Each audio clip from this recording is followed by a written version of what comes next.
नमस्कार दोस्तों, स्वागत है आप सभी का आपके अपने YouTube चैनल ज्ञान उद्गम में। आज के इस वीडियो में हम बात करेंगे काल विभाजन और नामकरण पे। तो चलिए शुरू करते हैं। इस दोस्तों, काल विभाजन और नामकरण के लिए कुछ बिंदु दिए गए हैं जिनका ध्यान रखा जाता है। तो यहाँ पहला है, काल विभाजन साहित्यिक प्रवृत्तियों की समानता के आधार पर होना चाहिए। यानी कि जो भी इतिहासकार काल विभाजन करें वो अपने ग्रंथ में उस साहित्यिक प्रवृत्तियों की समानता के आधार पर हो, और कालों का नामकरण यथासंभव मूल चेतना को आधार बनाकर करना चाहिए। इसमें तीसरा पॉइंट जो है वह है युगों का सीमांकन मूल प्रवृत्तियों के आरंभ और समापन के अनुसार होना चाहिए। और चौथा है, काल की मूल प्रवृत्ति का निर्धारण प्रमुख ग्रंथों के आधार पर होना चाहिए। ठीक है दोस्तों, फिर अब हम चलते हैं कि किसने किसने काल विभाजन किस प्रकार किया अपने अपने ग्रंथों में। तो यहाँ हम देखते हैं कि जो गारसा दत्तासी हैं, जो प्रथम हिंदी साहित्य के प्रथम इतिहास ग्रंथकार माने जाते हैं। इनके पुस्तक का नाम है इस्तवार द ला लिटरेतुर एंदुई हिंदुस्तानी। ये पेरिस में हिंदी और उर्दू के प्राध्यापक रहे थे, और इन्होंने वहाँ पे रह के फ्रेंच भाषा में अपना इतिहास ग्रंथ लिखा था, और उसमें 738 रचनाकारों को स्थान दिया था, जिनमें से 72 कवि जो थे वो आपके हिंदी के थे और शेष उर्दू के। फिर उनके बाद शिव सिंह सेंगर ने भी उन्हीं के आधार पे उन्हीं की तरह अपना इतिहास ग्रंथ लिखा था, शिव सिंह सरोज, जो कि 1883 ईस्वी में प्रकाशित हुआ। और इस ग्रंथ में इन्होंने लगभग 1000 कवियों को स्थान दिया था, और यह भी एक कवि कोश बन के ही रह गया। उसमें इन्होंने काल विभाजन का कोई प्रयास नहीं किया, और दूसरा जो कवियों को स्थान दिया वो वर्ण क्रम के अनुसार दिया। ठीक है, उनको भी उनकी रचनाओं या पद्धतियों के आधार पर उन्हें नहीं रखा कि कौन से कवि किस काल में आते हैं। बस कवियों को उनके नामों के क्रमानुसार पद्धति भी इन्होंने कवियों को स्थान दिया। फिर हैं जो डॉक्टर ग्रियर्सन ने अपनी पुस्तक the modern vernacular literature of Hindustan में काल विभाजन का प्रथम प्रयास किया, और इन्होंने अपने पूरे इतिहास ग्रंथ में 11 अध्यायों में विभक्त कर दिया उसे, और प्रत्येक अध्याय एक कालखंड को व्यक्त करता है। इन्होंने लेखकों एवं कवियों का काल क्रमानुसार वर्गीकरण किया, यानी कि जो कवि जिस काल में है जन्म काल के आधार पे उनको रखा। यानी कि यहाँ पे यह परिवर्तन हुआ कि जहाँ तासी और शिव सिंह सेंगर ने वर्णों के क्रम पे कवियों को रखा था, वो यहाँ पे इन्होंने काल क्रम के आधार पे कवियों को स्थान दिया। फिर आता है मिश्र बंधुओं का, और ये दोस्तों जान लीजिए कि जो ग्रियर्सन का काल विभाजन था वो काफ़ी त्रुटिपूर्ण होने के कारण सर्वमान्य नहीं हुआ। फिर मिश्र बंधुओं का काल विभाजन आता है, जो कि इन्होंने अपने काल विभाजन इनकी पुस्तक का नाम मिश्र बंधु विनोद, जो कि 1913 ईस्वी में प्रकाशित हुई, और उसमें काल विभाजन इस प्रकार किया था। इन्होंने प्रथम कालखंड को आरंभिक काल, जिसको 2 उपखंडों में विभाजित किया, पूर्व आरंभिक काल और उत्तर आरंभिक काल। जो पूर्व आरंभिक काल 700 से 1343 ईस्वी, और उत्तर आरंभिक काल 1344 ईस्वी से विक्रम संवत से 1444 विक्रम संवत। फिर माध्यमिक काल, तो इसको भी 2 उपखंडों में बांटा इन्होंने। पूर्व माध्यमिक काल 1445 ईस्वी से 1560, फिर प्रौढ़ माध्यमिक काल 1561 से 1680, फिर अलंकृत काल, परिवर्तन काल, वर्तमान काल। दोस्तों, इनके भी काल विभाजन जो सर्वमान्य नहीं हुआ था, वह भी सबसे बड़ा प्रश्न। तो इनके जो पहला इन्होंने आरंभिक काल नाम दिया, उस पर ही सवाल प्रश्न उठने लगे कि जो हिंदी का विकास हुआ था वह 1000 के बाद से हुआ था, और इन्होंने उसको 700 विक्रम संवत से माना। उस समय अपभ्रंश भाषा का प्रचलन था, इसलिए यह जो काल विभाजन पूरा था। और फिर इनका जो अलंकृत काल रीति काल को देना, तो एक कोई स्पष्ट आधार इनके काल विभाजन में नहीं हुआ, जिससे यह विद्वानों को यह सर्वमान्य नहीं हुआ। यहाँ पे मिश्र बंधु के काल विभाजन की कुछ कमियाँ दी गई हैं। इनके काल विभाजन में निम्नलिखित कमियाँ हैं।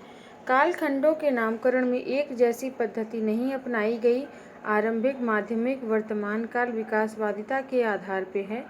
दूसरा, इनका काल विभाजन कोई सुस्पष्ट आधार पर परिलक्षित नहीं होता है। हिंदी साहित्य के इतिहास का प्रारंभ 700 विक्रम संवत 643 ईस्वी से मानव हिंदी के अंतर्गत अपभ्रंश की रचनाओं को समेट लिया गया है। हिंदी साहित्य का प्रारंभ 1000 ईस्वी के आसपास हुआ था। और चौथा है, कालों की संख्या अधिक है, परिवर्तन काल असंगत है। तो ये कमियां हैं इनके काल विभाजन में, जिससे विद्वानों ने इनके काल विभाजन को सर्वमान्य नहीं किया। फिर हम आते हैं आचार्य शुक्ल के काल विभाजन पे, जो आज तक प्रचलित है और सर्वमान्य भी हुआ। तो आचार्य शुक्ल का जो काल विभाजन है वह कुछ इस प्रकार है। इन्होंने प्रथम कालखंड को वीरगाथा काल नाम दिया। द्वितीय कालखंड को प्रथम कालखंड वीरगाथा काल, जिसका जो समय है वह 1050 विक्रम संवत से लेकर 1375 विक्रम संवत है। भक्ति काल जो 1375 विक्रम संवत से 1700 विक्रम संवत। रीतिकाल 1700 से 1900। गद्यकाल 1900 से 1984 विक्रम संवत। बाद में शुक्ल जी ने अपने हिंदी साहित्य के इतिहास में दोहरा नामकरण करते हुए उसका प्रारूप निम्न प्रकार दिया। आदिकाल यानी वीरगाथा काल को ही आदिकाल कहा, पूर्व मध्यकाल भक्ति काल को कहा, उत्तर मध्यकाल रीतिकाल को कहा और आधुनिक काल गद्यकाल को कहा। और यहाँ यह देखना जरूरी है कि आधुनिक काल को शुक्ल जी ने 3 चरणों में विभक्त किया है और उन्हें प्रथम, द्वितीय तथा तृतीय उत्थान कहा है। प्रथम और द्वितीय उत्थान के विषय में उन्होंने यह संकेत भी कर दिया है कि इन्हें क्रमशः भारतेंदु काल और द्विवेदी काल भी कहा जा सकता है। तीसरे उत्थान को कदाचित उसके प्रवाहमय रूप के कारण उन्होंने कोई नाम नहीं दिया। इसी तरह दोस्तों हम आगे बढ़ते हैं और देखते हैं कि डॉक्टर रामकुमार वर्मा का जो काल विभाजन है वो, तो डॉक्टर रामकुमार वर्मा का जो काल विभाजन है वो कुछ इस प्रकार है। डॉक्टर रामकुमार वर्मा ने अपने इतिहास ग्रंथ हिंदी साहित्य का आलोचनात्मक इतिहास, जो कि 1938 ईस्वी में प्रकाशित हुआ था, वो उसमें इस प्रकार किया है।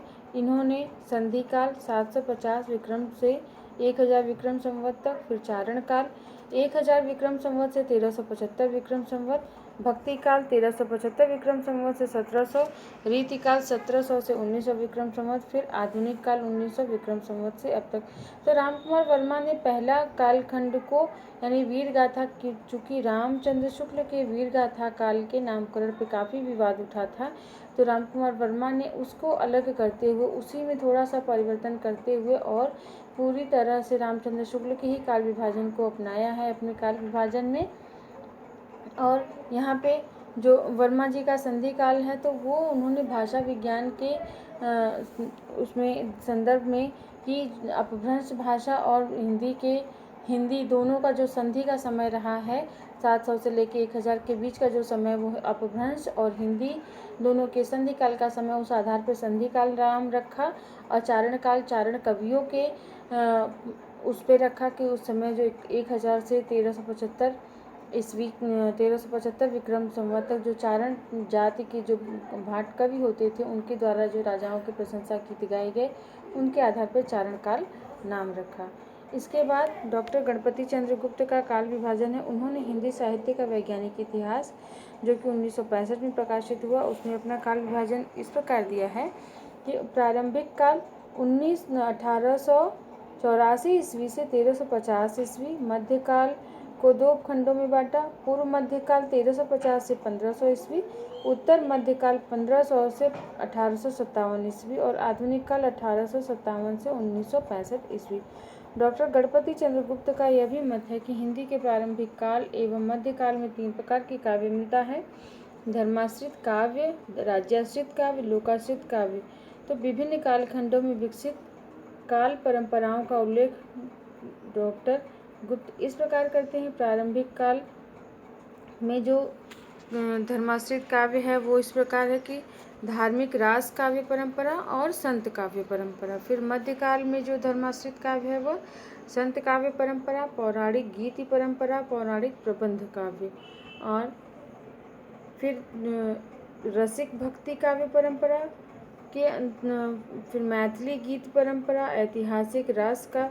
यानी मध्यकाल में जो धर्माश्रित काव्य है वह 4 भागों में विभाजित किए हैं और राज्याश्रित काव्य को उन्होंने मैथिली गीति परंपरा, ऐतिहासिक रास काव्य परंपरा, ऐतिहासिक चरित काव्य परंपरा, ऐतिहासिक मुक्तक काव्य परंपरा और शास्त्रीय मुक्तक काव्य परंपरा। और जो लोकाश्रित काव्य है उसको रोमांसिक कथा काव्य परंपरा, स्वच्छंद प्रेम काव्य परंपरा, इस तरह से इन्होंने अपना काल विभाजन दिया है। और फिर आदिकाल को अन्य नाम देने, दोस्तों यहाँ पे एक चीज़ और बताना चाहेंगे कि आचार्य हजारी प्रसाद द्विवेदी जो थे उन्होंने ही आदिकाल का विकल्प, आदिकाल जो नाम है उसका विकल्प रखा था कि इस आदिकाल नाम रखा जा सकता है, क्योंकि आचार्य शुक्ल ने जो वीरगाथा काल नाम दिया था तो वो उस समय उस कालखंड में वीर रस से पूर्ण रचनाओं की प्रचुरता के कारण वीरगाथा काल नाम दिया था। और जो जैन नाथ सिद्धों के धार्मिक ग्रंथ थे उन्होंने साहित्य की कोटि में नहीं रखा था। उसी मत का खंडन करते हुए आचार्य हजारी प्रसाद ने यह उनके तर्क देते हुए कहा कि वो भी काव्य की कोटि में आते हैं अगर सिद्धों और नाथों के जो धार्मिक काव्य हैं वो साहित्य की कोटि में अगर नहीं आते तो हमारे जो हिंदू परंपरा में रामायण, महाभारत और वेद इस तरह से आगे की रचनाओं में हैं तो वो भी साहित्य की कोटि में नहीं आएंगे। तो इस तरह से वीरगाथा काल नाम उचित तो था, लेकिन उसमें से वीर रस से पूर्ण ही रचनाएं समाविष्ट हो पा रही थी। और आदिकाल में वो सारे लोकाश्रित, धार्मिक और जो वीरगाथात्मक काव्य थे वो सभी समाहित हो जाते हैं। वीरगाथात्मक यानी जो प्राकृति की एक शैली थी कि गाथा, जैसे गाथा कहने पे प्राकृति और दोहा कहने पे अपभ्रंश में दोहा कहने पे अपभ्रंश का जो दोहा शैली का वो होता है, बोध होता है, उसी पे हुआ था। तो इस तरह दोस्तों आदिकाल को अन्य विद्वानों ने भी कुछ नाम दिए, वो इस प्रकार हैं। वीरगाथा काल आचार्य रामचंद्र शुक्ल का दिया गया, अपभ्रंश काल धीरेन्द्र वर्मा का नाम दिया गया और आदिकाल हजारी प्रसाद द्विवेदी का नाम दिया गया है। तो आचारण काल डॉक्टर रामकुमार वर्मा, बीजवपन काल महावीर प्रसाद द्विवेदी, सिद्ध सामंत युग राहुल सांकृत्यायन, आरंभिक काल मिश्र बंधु और प्रारंभिक काल डॉक्टर गणपति चंद्र गुप्त, आधार काल मोहन अवस्थी, उद्भव काल डॉक्टर वासुदेव सिंह। ठीक। और भक्ति काल को ग्रियर्सन ने धार्मिक पुनर्जागरण काल कहा है। रीतिकाल को अन्य नाम देने वाले विद्वान जो हैं वो रीतिकाल श्याम सुंदर दास, रामचंद्र शुक्ल, अलंकृत काल मिश्र बंधु, कला काल डॉक्टर रामनिवास शंकर शुक्ल रसाल, श्रृंगार काल डॉक्टर त्रिभुवन सिंह, विश्वनाथ प्रसाद मिश्र। इस तरह से आधुनिक काल को भी जो अन्य विद्वानों ने नाम दिए हैं, पुनर्जागरण काल राजनाथ शर्मा, गद्य काल आचार्य रामचंद्र शुक्ल, वर्तमान काल मिश्र बंधु, आधुनिक काल डॉक्टर रामकुमार वर्मा, गणपति चंद्र गुप्त। हिंदी साहित्य के इतिहास ग्रंथों में जो नाम सर्वाधिक प्रचलित हैं वे इस प्रकार हैं। आदिकाल 1000 ईस्वी से 1350 ईस्वी, भक्तिकाल 1350 ईस्वी से 1650 ईस्वी, रीतिकाल 1650 ईस्वी से 1850 ईस्वी, आधुनिक काल 1850 ईस्वी से अब तक। धन्यवाद दोस्तों। अगर वीडियो पसंद आई हो तो लाइक, शेयर, कमेंट और सब्सक्राइब जरूर कर लीजिएगा ताकि आगे आने वाली वीडियोज़ के नोटिफिकेशन आपको मिल सके।